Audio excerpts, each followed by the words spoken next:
Hello, it's Melinda from Scrapbooking and Craft. How you all going? I thought this layout was quite appropriate for New Year's Day or New Year's Eve. I'm not sure what day I'll put up yet, one of those. Because it's featuring some nighttime lights.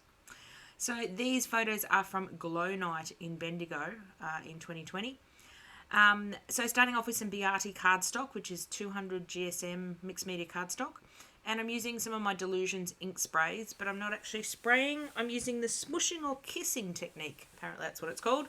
When you apply your ink to a plastic bag, like a Celio bag, and squish it onto the cardstock to get splatters and blobs and stuff. So I've used 3 colours. I used a pink, I'm not sure, I can't remember the colours, but it was really hot pink, one of the dark blues, and a bit of shimmery blue. I think the shimmery blue is periwinkle. Not sure. The other blue is not periwinkle. It's more of a deep blue. I should write the colours down, shouldn't I? I do apologise. So now I'm just horribly matting my photos with a little bit of white. And I can measure, I can cut, I can do everything, but matting photos with a small piece around them just is horrible. And you'll see me rip one off and redo it in a minute. So just matting them with a thin white border so they sort of pop out. I wanted to put the 3 photos overlapping each other. So because they were so dark, I did want that little bit of white in between them just to break up the photo when I overlap them, and to break it up from the background as well. So I've totally dried off the background, and now I'm horribly cutting my, I don't know. I just can't cut really good layers of things. I should just not attempt it, should I? So Glow Night in Bendigo was a fantastic event in one of our parks. They had all these sort of lights and things. So my daughter and I went down, and my daughter took a huge amount of photos. There's one here of my daughter standing with some wings. Again, it's at night time, so the photos aren't the best, but I still wanted to scrapbook it. There's a beautiful one of a tree that she took. She's a gorgeous photographer. She has a really good eye for photography. And we had fun walking around. See, that's the one I stuffed up, so I decided to rip it off and start again. Great thing about double-sided tape, you can do that. So this love sign, I thought that was really cool, and it came out really nice. There was a set of wings there, so we lined up and stood in front of the wings. We got our photo taken, or took our photos. So that was really cool as well. I'm hoping to print the wings a bit bigger and do something in my art journal page one day. And some of these pictures from Glow Night I do want to use in my art journal page.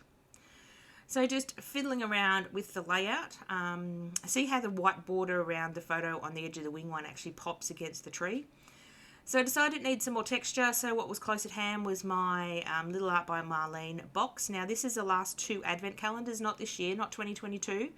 But most of the stamps I pulled out are from 2020. 2020? Yeah, not last year, not this year, the year before. Yes, the first year she did an advent calendar. So they sit in a little tin. We got basically a lot of little textury round stamps, or round stamps with texture things on it, and the tin to store them in. So it was close by, so I decided to grab those out. About time I got ink on them. I've been a bit slack lately. Things tend to get buried on my desk. So just using some pink and blue archival ink. Again, I don't really know the colours. Sort of wanted it to be there but be subtle, if that makes sense. I do bring some black in eventually. So just sort of clustering up the little textures around the photo. A lot of my inky splattery things did get covered up, but you can see enough peeping out from the photos. That's the thing about mixed media pages, is you tend to do all this beautiful stuff and then you cover it up. But that's okay. That's the process. Now I decided I needed to bring a bit of black into the background because the foreground of the photos were very black intensive. So just adding a few more, add a few circles and a few, I think I add a cross or 2 here and there.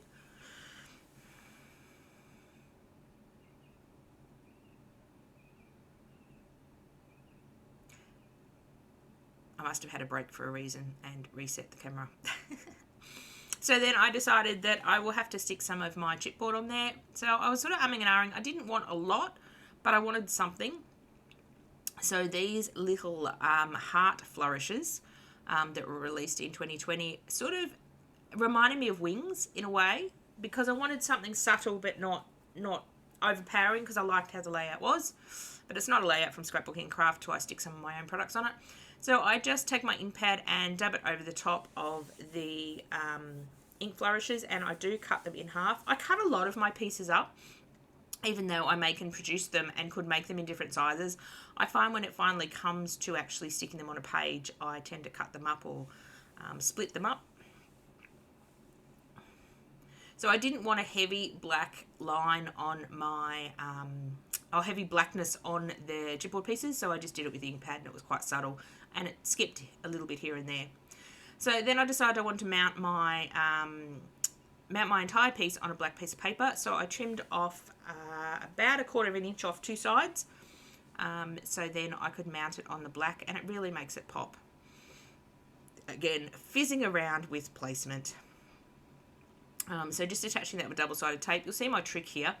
What I do is I put one long piece of double-sided tape on each of the edges and peel off about 1 inch, and you can see I'm flicking over, it's a bit hard to see, but I'm flicking over a tail, and then I can place my, whether it's a photo or whether it's a large piece, I can place it on the background, sort of position it around, and there's not much adhesive actually exposed, and then once I've got it in place, you can grab the little tab and peel it off, and they curl up, which is extra cute anyway.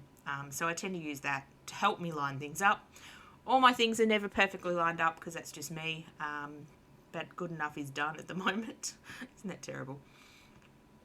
So I do that same thing with these photos, just peel a little bit so I can grab it, a little bit of the double-sided tape backing sheet off, and then I can move the photo around and sort of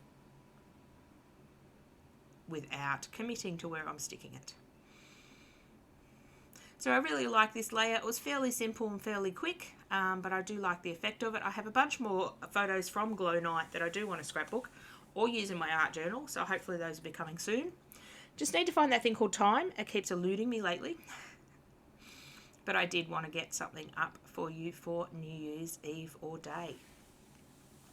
So I decided to stick that love up on foam tape just to give it a bit more dimension. And then I can stick the tails of the chipboard underneath it, and it helps hide the tails of the little heart sprigs, because I wanted them sort of, and here I am being so indecisive about which direction I wanted them to be, and that's Alexis's hand giving me a her opinion, which is sometimes not wanted because it's not the opinion I like, but sometimes she has great opinions too, so it's always great to get someone else's opinion when you're procrastinating, whether you like their opinion or not. And half the time Alexis comes up with some really good ideas. So just sticking them down with some Couture Creations glue that has a fine tip on it. So I'm just really basically putting glue on the fat part of the hearts. I don't need to get glue on every part of the chipboard. Again, I snip it in too because I just want it to flow in a different sort of direction. I think I'm happy with it at the end. Just adding a bit more foam tape under the love so it will stand up. I tend to add a bit too much foam tape, but I don't like my things dipping in the middle if I only put 4 corners in. So that's about the end of the layout. I will have some photos of this one up on social media, so if you want a close-up look. I know the lighting has been a bit terrible. I'm having issues with lighting at the moment. Some days it will work, some days it won't, and I just hand-wrote, excuse my big head, hand-wrote Glow Night 2022 there. Thank you very much for watching, and I will catch you all again another time. Bye for now.